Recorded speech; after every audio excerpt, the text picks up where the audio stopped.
prima con 88 centesimi di vantaggio, 1,36 Un momento un po' spaesata, ma adesso la seconda azzurra. Brava ieri, brava. La migliore delle azzurre, quarta. Aveva trovato la giusta chiave, qui ha ingranato bene, infatti. Vai Elena. Ci siamo. E adesso un po' I suoi sci vanno, vai Elena. Ma va in testa con 1.09.53 Elena Fanchini.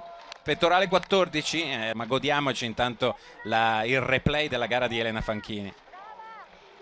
Comunque visibilità adesso completamente piatta. Ci godiamo il primo posto di Elena e Lindsey Vonn che le stringe la mano. Che bello, questo è un gran bel riconoscimento. Eccola lì. Qua, Elena Fanchini al centro a sorridere, che bella inquadratura.